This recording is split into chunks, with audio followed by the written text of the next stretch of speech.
d'ici la fin de votre deuxième mandat, est-ce que vous pensez arriver à l'horizon 2020 avec un bilan positif et des choses qui auront concrètement changé? Ça, au peuple de Guinée à qui je m'adresserai, qui répondrai. Juste, madame, c'est le peuple de Guinée qui m'a dit, je suis resté devant le peuple de Guinée, je ne suis pas resté devant RFI. Donc, c'est le peuple de Guinée qui jugera. Et c'est à eux que je m'adresserai. Ce n'est pas RFI. On ne me parle de mon bilan. Moi, je vous parle de mon bilan devant mon peuple. Peut-être s'il y a des gens qui ont des complexes de vous, qui pensent qu'il faut qu'ils vous fassent la cour par le peuple, moi, c'est à mon peuple que je m'adresse. Et c'est mon peuple qui jugera mon bilan. Ce n'est pas RFI. En tant que président africain, j'ai dit aux chefs d'État africains, nous ne sommes pas des complices.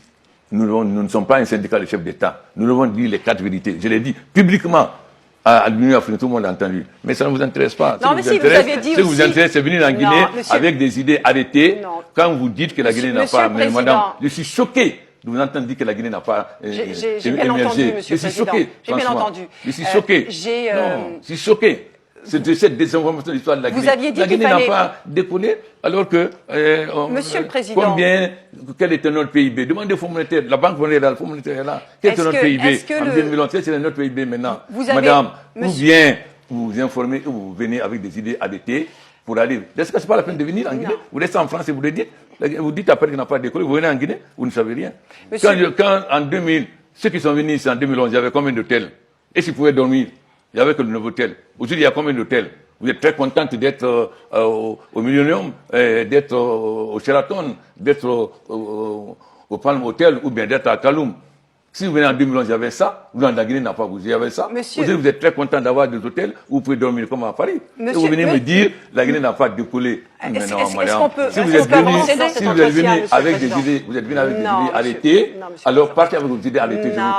Vous êtes venu avec des idées arrêtées pour présenter les mauvais éléments de la Guinée. Comment quelqu'un peut dire, quand on ne savait même pas où dormir, vous êtes venu ici en Guinée avant, et s'il y avait un hôtel, nouveau hôtel, quelqu'un passe avant la nuit, il passe pas la nuit, le lendemain. Monsieur le Président. Mais alors, quand même, informez-vous. C'est-à-dire, votre rôle, ce n'est pas de présenter la Guinée, c'est de masquer les réalités et de présenter ce que vous voulez. Alors parlons de l'actualité, s'il vous plaît. Vous n'avez pas besoin de moi, vous ne pouvez être tout seul. Vous ne rêvez pas, c'est bien un chef d'État africain qui parle. Le professeur Alpha Condé, président de la République de Guinée, a décidé face aux journalistes des médias français RFI, TV5 et Le Monde de mettre les pieds dans le plat. Cette interview passée inaperçue pour certains marquait pourtant le début de la fin d'un vieux complexe entretenu pendant longtemps par certains chefs d'État africains vis-à-vis des médias occidentaux. Cette saine colère du président Alpha Condé devrait inspirer certains chefs d'État africains enfouis dans un complexe qui les amène à penser que pour exister, il faut parler aux médias occidentaux. Ils débloquent chaque année des sommes colossales pour exister dans ces médias et pourtant ils reçoivent en retour presque toujours de la condescendance et du mépris. Malgré cela, ils sont les premiers à courir derrière ces médias, non sans dénigrer leurs médias nationaux et les médias panafricains. Ils se plaignent pour ce qui est de l'Afrique francophone de RFI et de France 24, mais sont les premiers à leur faciliter l'installation dans leur pays, à leur donner tous les scoops, à leur ouvrir toutes les portes. Une attitude qui traduit à suffisance leur extraversion émanant de leur manque de légitimité dans leur pays. Pour eux, il est plus important d'être bien vu à Paris qu'à Yaoundé, Abidjan, Libreville ou encore Brazzaville. Merci, Monsieur le Président, de nous avoir reçus ici à Conakry, d'avoir répondu à nos questions, parfois de façon un peu vive et compliquée. Non, parce que vous êtes venu déformer l'histoire de la Guinée. Non, Monsieur le Président. Non, madame, vous n'êtes jamais venu en Guinée, vous dites que la Guinée n'a pas... Vous êtes venu déformer l'histoire de la Guinée. Il y a toujours une première fois, Monsieur le Président. Vous êtes libre. De toute façon, madame, je vais vous dire, ce n'est ni TV5, ni RFI qui va décider du destin du peuple de la Guinée. Le peuple de la Guinée, c'est où il va. Et non, vous pensez que peut-être votre journal, vous pensez que peut-être c'est la...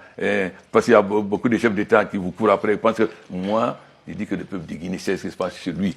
Et je n'ai aucun complexe. Je n'ai aucun complexe des journaux français ou américains ou chinois. Si cette posture d'Alpha Condé pouvait être partagée par plus de chefs d'État africains, notamment francophones, ce serait un bon début pour que les médias occidentaux respectent un peu plus les chefs d'État africains et abordent les questions africaines avec moins de légèreté et d'a priori. Malheureusement, nous en sommes encore très loin au regard de la réalité, notamment après des révélations comme celle de ces derniers jours, où on apprend que l'État gabonais a offert 3,5 millions d'euros, soit environ 2,5 milliards de francs CFA, au journal français Libération pour organiser un forum de 2 jours à Libreville. Des scandales comme cela existent dans plusieurs autres pays africains. Car, par complexe, on préfère enrichir les médias occidentaux, les rendre puissants et paradoxalement se plaindre de leur ligne éditoriale sur l'Afrique. Faut donc définitivement briser ce mur de complexe. La guerre aujourd'hui est avant tout une guerre de communication. Ceux qui l'ont compris mettent tout en œuvre pour rendre puissants leurs instruments dans le but de véhiculer leur vision du monde et influencer les autres.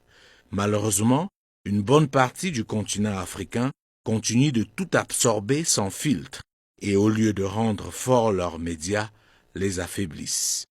La question pour terminer, pourquoi ces puissances occidentales et pas seulement mettent autant de moyens pour que leurs médias puissent arroser le continent africain?